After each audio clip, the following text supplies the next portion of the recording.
Hey everyone, if you're new here, welcome. My name is Keisha, and today I'm going to be talking about some of my most anticipated upcoming middle grade book releases.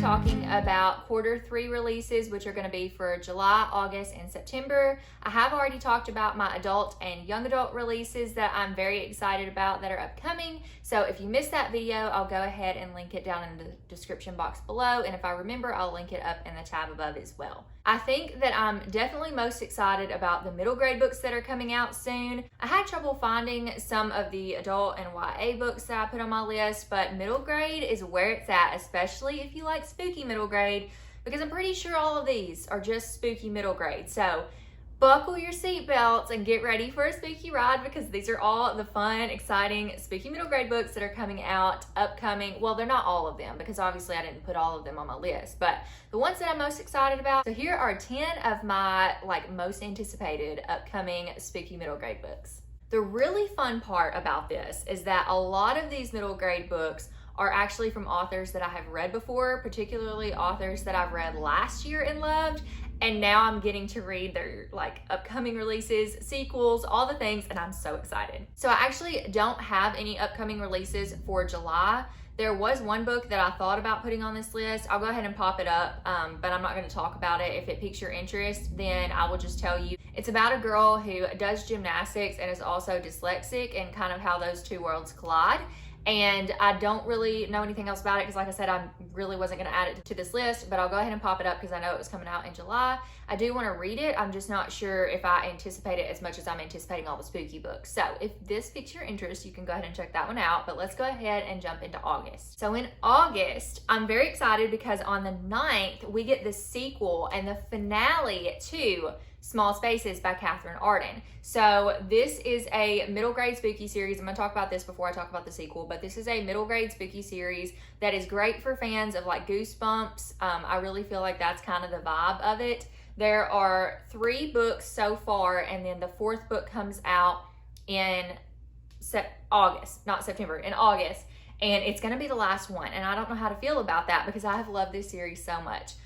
Just briefly, this one is about, I can't tell you what the 4th one's about, which is why I'm telling you what this one's about, because I don't want to, give you spoilers. But you have Ollie, Coco, and Brian, who are all friends, and they go on this field trip to this haunted farm, essentially. So Ollie ends up finding this woman who's throwing this book away into a river or something, and she's like, no, don't throw that away, you can't do that, that's a book, I want to save it. And the lady's like, look, nobody needs this book. Well, Ollie ends up grabbing it and running away and reading it, and what she reads and the story she finds out may have happened in real life. And there's all this creepy stuff with scarecrows and a smiling man, and it is just where it's at. If you like middle grade spooky books and you haven't picked this one up, where have you been? So Small Spaces is probably my second favorite in the series, and then Dead Voices is my first favorite. The last one I read was Dark Waters, and it was just kind of in between. I feel like it was kind of a filler book, and I think a lot of people thought that as well. But I did enjoy it. I gave it 4 stars. The others are 5 stars. And then the one that's coming out in August is Empty Smiles. Clowns. We're going with clowns this time, Catherine Arden. Okay, I see you. Little bit terrified, but because this cover is definitely the most terrifying of all the ones in the series. But I'm also intrigued, and I can't tell you what it's about, but just know that this one involves clowns. Next up, we have on August 16th, which I don't know if anybody saw this coming, but it is the sequel to Night Books. Guys, we are getting a sequel to J.A. White's Night Books, which has already had a film adaptation on Netflix, and I loved that. This book is so good. It's about this boy named Alex who he ends up getting captured by this witch named Natasha, makes a friend named Yasmin while he's there. And while he's there, it's kind of like an Arabian Nights type deal where he has to feed the witch or give her these stories every night in order to survive. So that's kind of like the baseline. And then the sequel is, I can't really tell you what it's about, but just know that he has to relive some of the things that he lived in this first book, and instead of things happening in real life, they're actually happening in his dreams this time, which is so exciting. I also want to say I think this is a good series and a good book for young aspiring writers. I definitely think this is a book that can be taught in schools because of how much it delves into writing. And when I read night books with some of my kids back when I worked at the library, I actually had them write their own scary stories, and it was so fun to see their imaginations and creativity and see what they came up with. So I definitely think this could be a good book to teach writing lessons as well. Then we have, on the same date, August 16th, we have The Black Slide by J.W. Walker.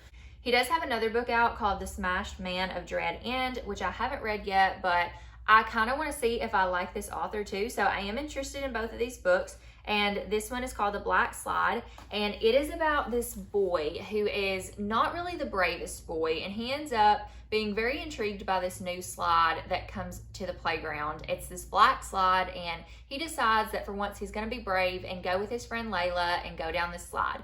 Well, the slide is actually this portal to this world where there's like creatures who are obsessed with obtaining immortality, and it kind of puts them and the world in danger. So that sounds really, really good. It definitely sounds horrific. It says it's good for fans of R.L. Stine and Scary Stories to Tell in the Dark, which I feel like that's a big tagline nowadays if you like those things. It's either that or Coraline that is getting pegged as taglines, but either way, this does sound like a book that's very interesting to me. It says it's packed with twists and turns, so I hope that holds to be true. And hopefully, I don't know which one of these books I'll get to first, his backlist or this one, but I definitely want to check out J.W. Walker and see if he is a good middle grade spooky author for me. Then again, on August 16th, we have Tales to Keep You Up at Night by Dan Pawlowski. This book really piqued my interest from the cover initially because I thought it just looked super spooky, and I decided to read you guys the synopsis of this one. I could just tell you it's a story about a girl who reads a bunch of scary stories, but the synopsis, I really like the way that it's written. So if you like Scary Stories to Tell in the Dark, you might also like this one. But this is about Amelia, and Amelia is cleaning out her grandmother's attic when she stumbles across a book, Tales to Keep You Up at Night. But when she goes to the library to return it, she's told that the book never belonged there. Curious, she starts to read the stories. Tales of strange incidents in nearby towns, of journal entries chronicling endless twisting pumpkin vines, birthday parties gone awry, and cursed tarot decks. And at the center of the stories lies a family of witches. And witches, she's told, can look like anyone. As elements from the stories begin to come to life around her and their eerie connections become clear, Amelia begins to realize that she may be in a spooky story of her own. That just sounds so good to me, so I'm very excited to check this one out as well.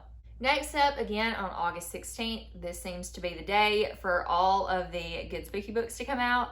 We have another book by Ali Melaninko. So I read Ghost Girl last year, which was so stinking good. I can't even remember what it reminded me of, but it was very good regardless. It's super spooky, and it has like creepy eyes and creepy smiles and creepy things, and it was just very good. So if you haven't read Ghost Girl, definitely read that one. But Ali Melaninko also has another book coming out that is called This Appearing House.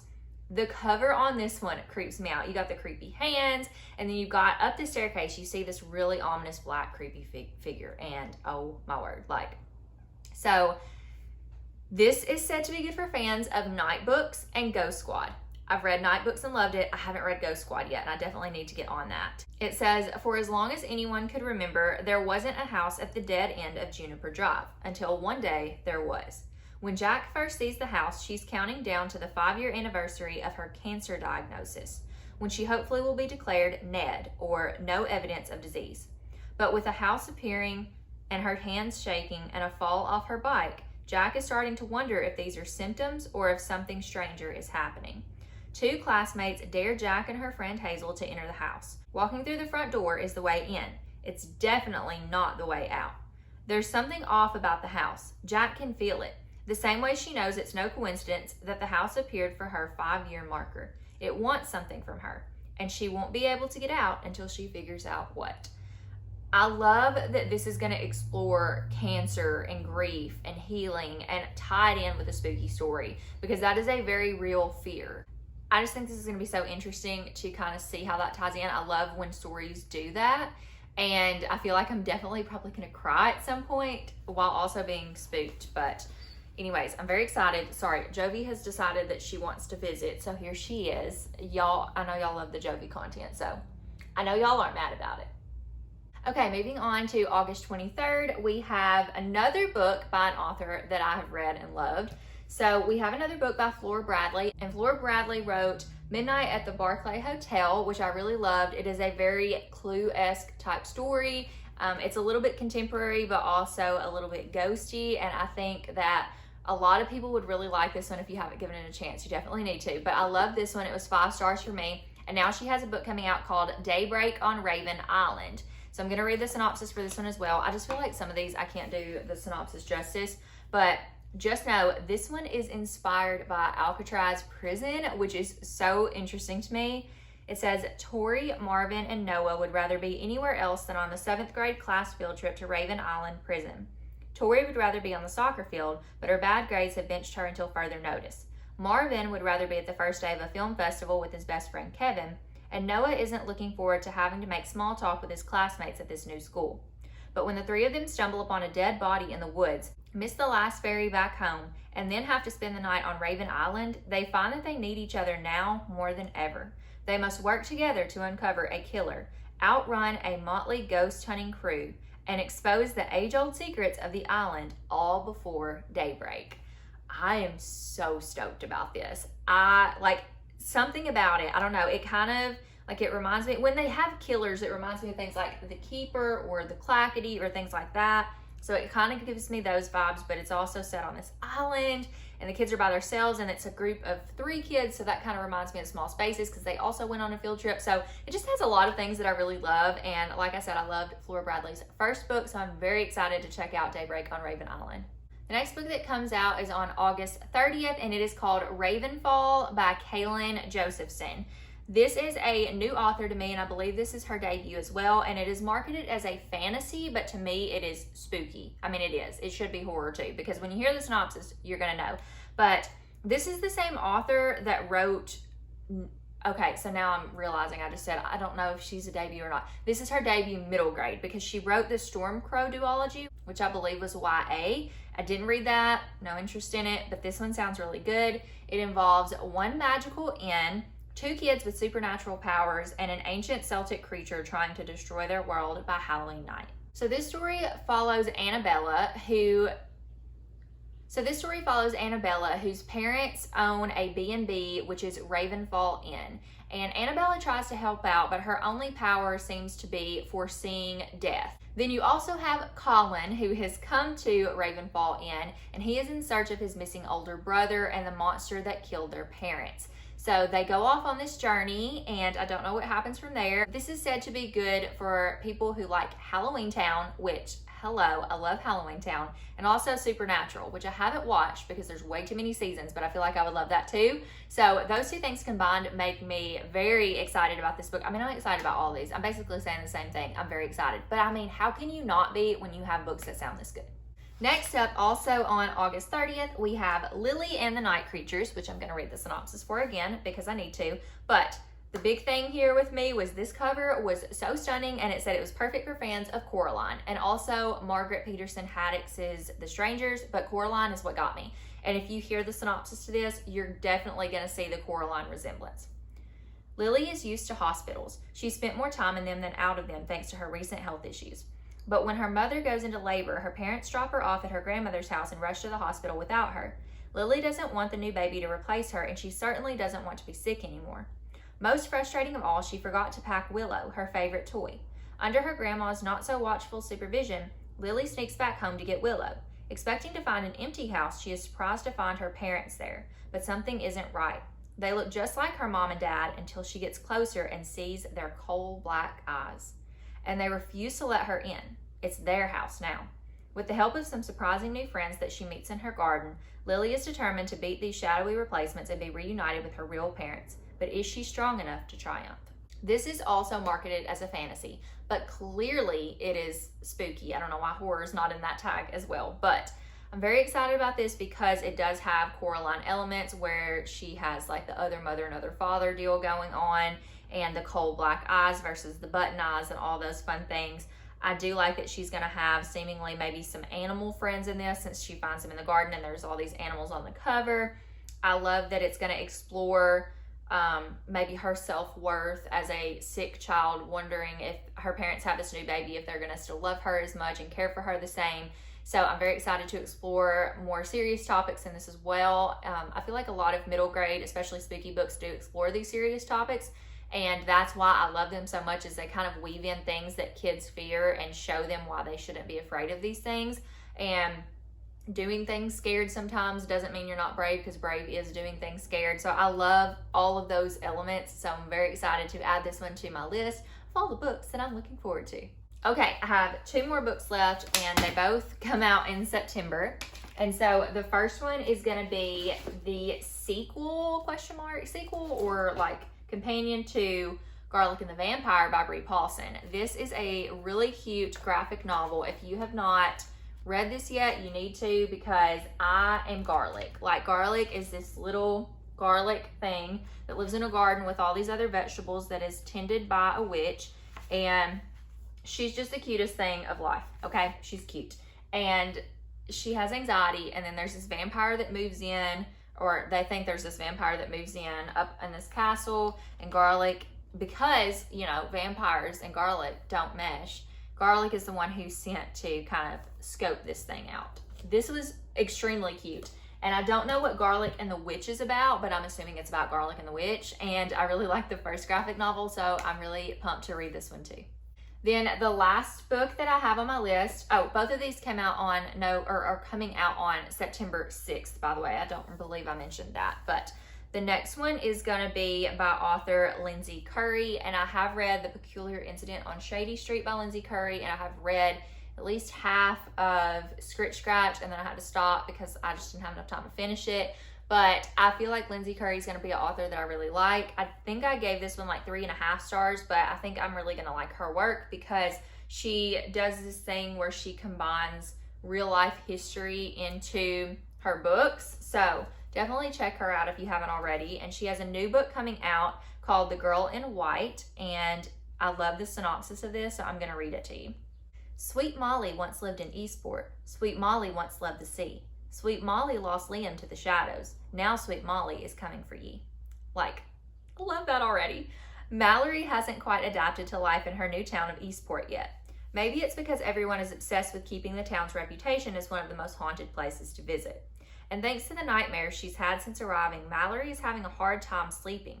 Combined with the unsettling sensation of being watched and losing chunks of time, she's worried that maybe the ghost story she's been quick to dismiss might actually be real.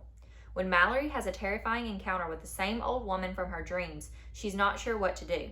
With Eastport gearing up to celebrate the anniversary of their first recorded legend, Mallory is forced to investigate the one legend she's always secretly been afraid of. Sweet Molly. This just sounds so good, and like it's gonna scare the crap out of me, and I don't even care. Like, please scare me, and well, not in real life. Please don't scare me in real life, but I'm so excited about this. Like, her books are so spooky and ominous, so if you want to be scared, read her books. All right, y'all, that is going to be all of the books that I have for you today, and I'm very excited, if I haven't already mentioned it, about all of them. You guys know that spooky middle grade is kind of my thing. I love spooky middle grade books. They just fill a void in my soul. And they do have really good lessons in them as well. So I highly encourage you, if you have made it through this video and you haven't read spooky middle grade books yet, I very highly encourage you to pick some up because they're great. And I don't know what else to say about them except that, but thank you for watching this video. I really appreciate it. I hope you found some books here today that you maybe hadn't heard about that you can add to your list. If I have not mentioned any spooky middle grade books that you know about that are coming out in Q3 that are not on this list, please tell me, because I need to know, because it's impossible to keep up with everything that's coming out. I do my digging and my due diligence of research, but it's impossible to find them all. So if you know of one that I haven't mentioned, please let me know in the comments down below. Thank you all for watching, and I'll see you in my next video. Bye, friends.